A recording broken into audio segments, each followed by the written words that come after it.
बस 1 लड्डू रोज दूध के साथ और घुटनों का दर्द गायब। तो ये नी एंड जॉइंट पेन के लिए जो हम ये लड्डू बना रहे हैं, इसके लिए हमें चाहिए sesame seed, pumpkin seed, sunflower seed और फ्लैक्स सीड।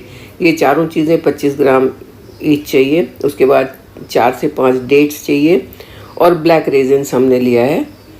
ये जितनी भी चीज़ें हैं इनकी न्यूट्रिशियस वैल्यू तो ज़्यादा है ही है, इसके साथ साथ ये घुटने और जोड़ों के दर्द के लिए बहुत अच्छी होती हैं। जैसे अगर मैं सेसमे सीड्स की बात करूं तो एक स्टडी में ये पाया गया था कि कुछ लोगों को जिनको नी पेन बहुत ज़्यादा था उनको सेसमे सीड दिया गया और कुछ को नहीं दिया गया। तो ये पाया गया कि जिनको सेसमे सीड खिलाया गया था उनको 60% ज़्यादा आराम हुआ दूसरों के मुकाबले में, क्योंकि इसके अंदर मैग्नीशियम और कैल्शियम काफ़ी मात्रा में होता है, जो कि दोनों ही चीज़ें जोड़ों के लिए, घुटनों के लिए और हड्डियों के लिए बहुत अच्छी होती है। इसके साथ साथ इसमें फास्फोरस और काफ़ी सारे एंटीऑक्सीडेंट्स भी होते हैं जो कार्टिलेज को सही तरीके से प्रोटेक्ट करके रखते हैं। पम्पकिन सीड भी साथ में लिया है, इसमें कैरोटीनॉइड होते हैं, विटामिन ई होता है और मैग्नीशियम और जिंक होता है जो बोन्स के लिए, बोन डेंसिटी बढ़ाने के लिए अच्छे होते हैं। सनफ्लावर सीड में एंटी इन्फ्लेमेटरी प्रॉपर्टीज़ होती है, विटामिन ई और फ्लेवोनाइड काफ़ी मात्रा में होते हैं और बहुत सारे और भी प्लांट कंपाउंड्स इसमें मिलते हैं। फ्लैक्स सीड की अगर मैं बात करूं तो अर्थराइटिस के लिए ये बहुत ही फ़ायदेमंद होता है। इससे पेन रिड्यूस होती है और काफ़ी हद तक कम हो जाती है, बोन डेंसिटी बढ़ती है, ऑस्टियोपोरोसिस के चांसेस नहीं होते हैं। और इसी तरीके से डेट्स और ब्लैक रेजिन्स भी एंटी इन्फ्लेमेटरी होते हैं, एंटीऑक्सीडेंट होते हैं। तो ये हड्डियों के लिए सारी चीज़ें बहुत अच्छी हैं। पहले हमने सारे सीड्स को अलग से पीस लिया है, अब हम रेजिन्स को और डेट्स को भी पीसेंगे। डेट्स के बीज निकाल देने हैं, अदरवाइज़ आपका मिक्सी का ब्लेड टूटने का चांस होगा।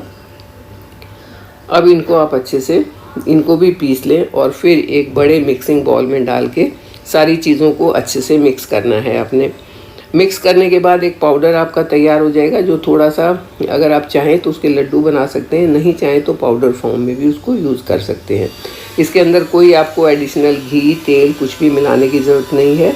ये परफेक्ट एक डाइट बन गई है और करीब 10 ग्राम का एक लड्डू आप बनाएंगे, जिसको रोज़ अगर दूध के साथ खाएंगे तो बहुत जल्दी घिसे हुए घुटनों की ग्रीस वापस बननी शुरू हो जाएगी, घुटनों का दर्द कम होना शुरू हो जाएगा और धीरे धीरे करके आपके घुटने जो हैं वो नॉर्मल कंडीशन में आ जाएंगे। लेकिन ये जादू नहीं है, इसके साथ साथ आपको अपने घुटनों की एक्सरसाइज भी करनी होगी और घुटने ही नहीं, बॉडी के जिस भी जॉइंट में पेन है, जिस भी हड्डी में पेन है, उसके लिए आपको फिजियो एक्सरसाइजेज करनी होंगी। ये खाने से फ़ायदा ये होगा कि ये नर्व सिग्नल का ट्रांसमिशन तेज़ करते हैं, आपके ब्रेन तक सिग्नल्स जल्दी जाते हैं, पेन धीरे धीरे कम होना शुरू हो जाता है, मसल मूवमेंट को और ब्लड वेसल्स के फंक्शंस को ये सही करते हैं, जैसा चाहिए आपकी बोन्स के लिए वैसा बनाते हैं, हार्मोन रिलीज़ करने में मदद करते हैं और उस प्रोसेस को सही तरीके से, यानी कि ना तो आपके ज़्यादा हार्मोन रिलीज़ होंगे ना कम होंगे, बैलेंस में रहेंगे। और इसके साथ साथ इसमें हेल्दी फैट बहुत ज़्यादा होता है, जो आपके जोड़ों की, घुटनों की, मसल्स की, नर्व्स की, जॉइंट्स की इलास्टिसिटी को बना के रखेंगे और उनके मूवमेंट में बहुत मदद करेंगे। तो ये बहुत ही आसान सी चीज़ है। हाँ, आपको 2-4 चीज़ें खरीद के तो रखनी पड़ेंगी और इस तरीके से मिला के आप या तो 1 चम्मच भर के ऐसे ही खा लें या ऐसे छोटे छोटे लड्डू बना लें। लगभग 10 ग्राम का, 15 ग्राम का एक लड्डू बनाएं और उतना ही काफ़ी है आपको 1 गिलास दूध के साथ लेना है।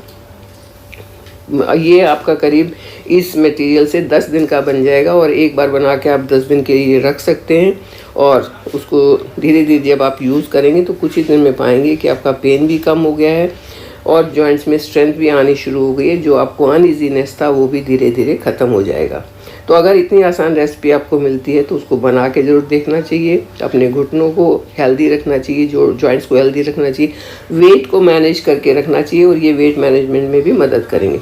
तो चलिए आप मेरे साथ बने रहिए, चैनल को सब्सक्राइब कीजिए। Thank you.